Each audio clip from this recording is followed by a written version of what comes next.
My girlfriend told me to stop seeing the little girl who calls me daddy because she's not my biological daughter. I kicked her out that night, but now everyone's saying I'm the one who went too far. My name's Jason, and if there's one title I've ever been proud to wear, it's Dad. I was only 20 when my life flipped upside down.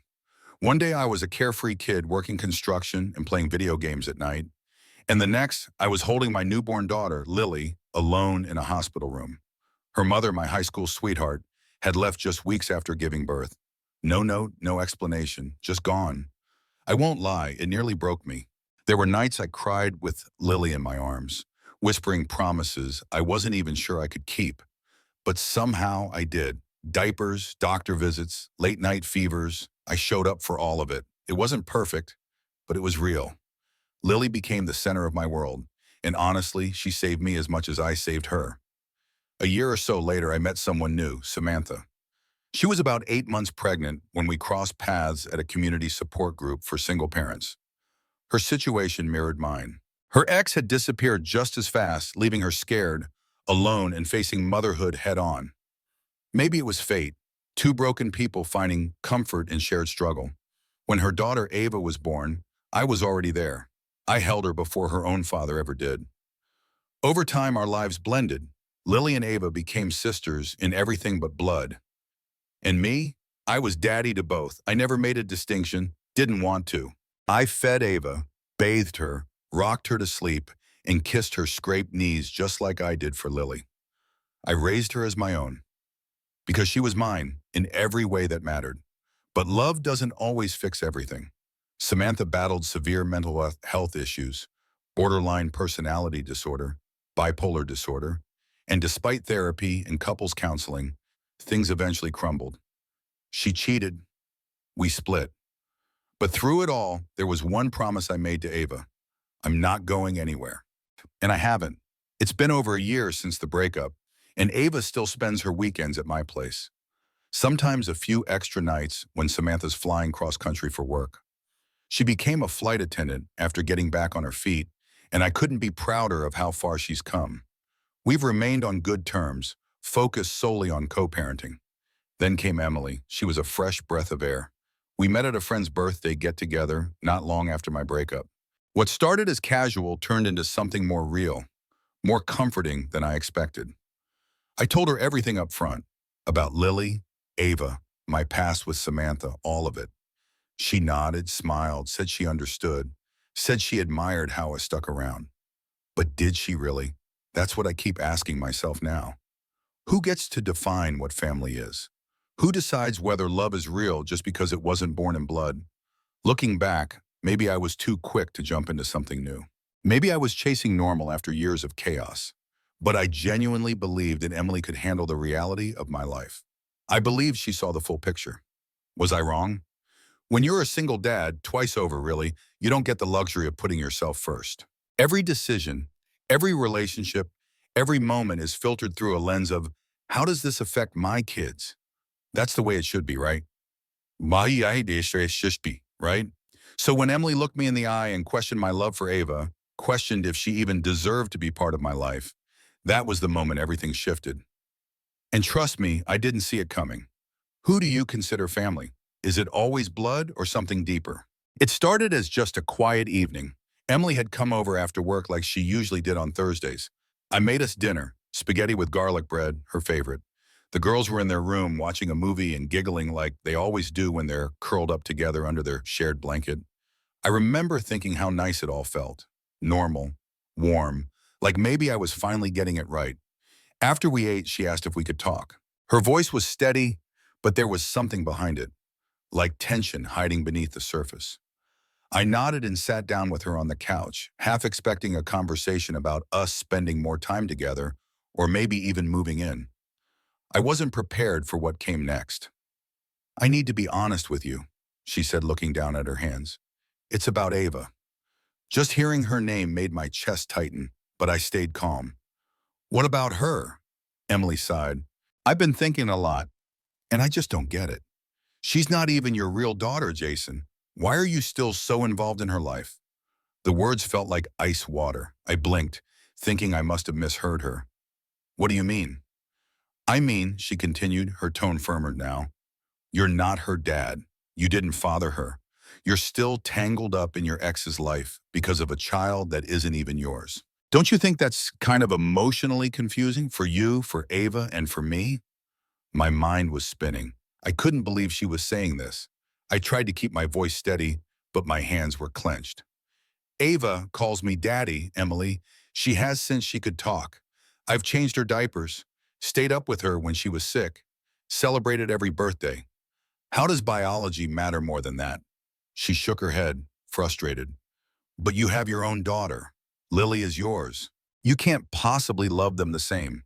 You're just making things harder on yourself and everyone around you. I need to know if you're going to let go of the past and focus on us, because I can't be in a relationship where your ex and her child are always in the picture. There it was. That's when something inside me snapped. Not in anger at first, but in heartbreak. My voice cracked. She's not just her child, Emily. She's my daughter, too. I made her that promise. I told her I'd never leave. What kind of man would I be if I broke that? Her expression hardened. A man who knows his limits. A man who can prioritize the future. It was like a knife to the gut. The shouting started after that. I can't even remember who raised their voice first, but I know I told her to leave. Not because I didn't care about her, but because in that moment, she made it clear that she would never accept the whole version of me. And if she couldn't accept Ava, she didn't truly accept me either. The worst part? The girls heard it. I saw Lily peeking around the hallway corner, her big eyes wide with confusion. Ava sat on the bed, hugging her stuffed fox, her face pale. I wanted to shield them. I wanted to rewind time. But all I could do was stand there, heart racing, as Emily gathered her things and walked out. When someone asks you to choose between the people you love, what would you do? The silence after she left was deafening. I stood there in the living room, staring at the door like it might swing back open and undo everything that had just happened. But it didn't. And as much as I hated the fight, I hated even more what it revealed. What she truly believed about my family, about Ava. I walked back to the girls' room, my heart sinking with every step. Lily ran up to me and wrapped her arms around my waist. "Daddy, are you okay?" she whispered. I knelt down and kissed the top of her head. "Yeah, baby, everything's all right." But it wasn't. Ava stayed on the bed, clinging to her stuffed animal. Her big brown eyes were full of questions she didn't know how to ask. I sat beside her and gently touched her back. "Hey," I said softly, "you okay?" She nodded slowly, but I could tell she was trying not to cry. "Is she mad at me?" she asked. That question shattered me. How do you explain adult heartbreak to a child who just wants to feel safe? How do you make her believe she didn't do anything wrong when someone just tried to erase her place in your life? I pulled her into my arms. "No, sweetie, she's not mad at you. And no matter what happens with anyone else, you and your sister are the most important people in my world. I love you. Always." That night, after I tucked them in and kissed them goodnight, I sat alone in the kitchen, staring at my cold coffee. My phone lit up a few times with messages. None from Emily, but plenty from her friends and even her sister. They all had something to say. "She's not your real daughter. Why are you still clinging to your ex's kid? You're emotionally confusing everyone involved." One even said, "This is why people don't move forward. They can't let go of the past." I read them over and over until the words blurred on the screen. I didn't respond. I couldn't. What was I supposed to say to people who didn't even try to understand? Luckily, my family knew better. My mom FaceTimed me as soon as she heard what happened. I hadn't even told her. I guess word travels fast when drama's involved.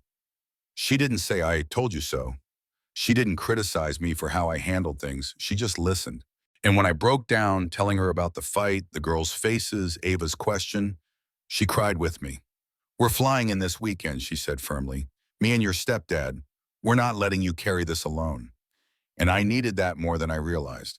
I've always tried to be strong, always tried to hold it all together for the girls. But that night I let myself feel it all. The grief, the anger, the guilt. Had I jumped into something too fast after my breakup with Samantha? Had I missed the signs that Emily didn't truly accept my life? But the real question that haunted me was this: how many people in this world still believe that love only counts if it's biological? Ava doesn't share my DNA, but she shares my heart.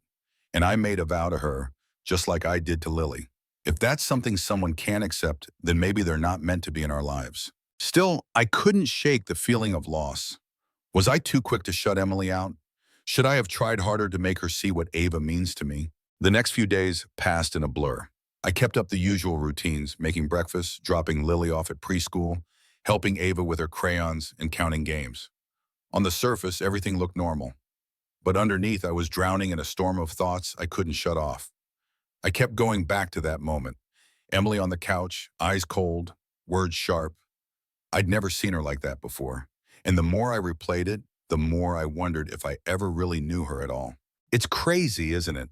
How someone can smile at your kids, laugh with you over dinner, hold your hand while watching TV, and still carry beliefs that cut so deep you can barely breathe. I didn't hear from her, not a text, not a call, just more messages from her friends, some accusing, some passive-aggressive, and a couple asking if I'd reconsider at least setting boundaries with Ava, as if love comes with a clock and a condition. But what did they expect me to do? Sit Ava down and say, "Hey kiddo, sorry, but my girlfriend thinks we're too close, so maybe we should take a break"? No, absolutely not. Still, the guilt gnawed at me. Not guilt over protecting Ava, but over the explosion that happened in front of them. I kept thinking about Lily's worried eyes and Ava's soft question. That was on me. I should have seen the red flags earlier. I should have known better. Friday night came and I stood in the kitchen when the doorbell rang. My heart jumped. Part of me foolishly thought it might be Emily, but it wasn't. It was my mom and stepdad, suitcase in hand and smiles on their faces. I hadn't realized how much I needed a hug until she pulled me into one. "We're here," she said, "and we're staying as long as you need." The girls were thrilled. They ran straight to Grandma, and for the first time in days, the house felt warm again, alive. We cooked together, watched cartoons, danced in the living room, and laughed until my chest hurt. That night, after the girls went to bed, my mom and I sat on the porch. The air was cool, and the stars were out, casting that calm kind of darkness you can only find in quiet suburbs. "Jason," she said gently, "you did the right thing." I didn't respond right away. I just stared at the yard, remembering how many times Ava had chased fireflies out there with Lily. "I just keep wondering," I said, "if I was too harsh. Maybe if I just explained better." She reached over and touched my hand. "Sweetheart, it's not your job to convince someone to love your children. That's not a compromise you make. If someone can't understand the way you love, then they don't deserve a place in your home." I let her words settle in. I realized then that I hadn't just ended a relationship. I'd drawn a line in the sand, a line that said, "This is who I am. This is my family, and I will never apologize for it." It still hurt, though. Letting go of someone you care about always does, even when you know it's right. But what choice did I have? Would you stay with someone who asked you to cut love in half? Who asked you to abandon a child who calls you daddy? The next morning, Ava woke up early and climbed into bed with me before the sun even rose. She didn't say a word, just snuggled close, her small hand gripping my shirt like she was afraid I might disappear. I held her tight and closed my eyes, breathing in that familiar baby shampoo scent that still lingered in her curls. She didn't need to say anything. That silence said everything. Later that day, while Lily was helping Grandma make pancakes, Ava sat with me at the kitchen table, legs swinging, eyes thoughtful. "Daddy," she asked, "am I still your little girl?" That question, it cut deeper than anything Emily or her friends ever said. I leaned down, brushing a strand of hair from her cheek. "You will always be my little girl, Ava. Nothing and no one can ever change that. Okay?" She nodded and gave me a smile so pure and relieved it nearly brought tears to my eyes. How could anyone ever suggest she's not mine? Biology might tell a story, but love, that tells the truth. After the girls had gone to bed that night, I pulled out my phone and scrolled through old photos. There was one of Ava on her first birthday, her face smeared with cake, and me holding her steady as she tried to blow out the single candle. Another of Lily giving her a piggyback ride last summer, both girls laughing like the world couldn't touch them. These weren't just moments. They were memories carved deep into who I am. I never responded to Emily's messages. I didn't block her either. I think part of me hoped she might see things differently with time. That maybe she'd reflect and realize love isn't some mathematical formula where blood equals worth. But that message never came, and maybe it never will. And honestly, I think I've made peace with that. Sometimes people come into your life to show you what you won't accept. Sometimes the hardest lessons come wrapped in the faces of people we thought might be the one. But when they ask you to trade pieces of your heart for their comfort, that's when you learn who you truly are. The past week taught me a lot. It reminded me that being a father isn't just something I do. It's who I am. Not just to Lily, but to Ava too. I won't let anyone make me feel wrong for that again. Family isn't built by DNA. It's built in midnight feedings, scraped knees, bedtime stories, and whispered promises. It's built in the soft moments and the loud ones, the messy and the beautiful all at once. So here I am, single again, maybe, but not alone, not even close. I have two little girls who run into my arms when they hear the front door open. Two little voices that call me daddy without hesitation, without conditions. And that's more love than some people ever get to feel in a lifetime. If someone asked you to choose between your heart and their comfort, what would you do? Because me, I chose my daughters, and I choose them again every single time. What would you have done in Jason's shoes? Could you turn your back on a child who calls you daddy just to keep a relationship alive? Jason stood by the promise he made to his daughters, even when it cost him someone he cared about. Let him know he's not alone. If this story moved you, please like the video and subscribe to the channel. Your support reminds him, and others like him, that choosing love, loyalty, and family is never the wrong choice. Share your thoughts in the comments. He's reading them, and your words could mean more than you know.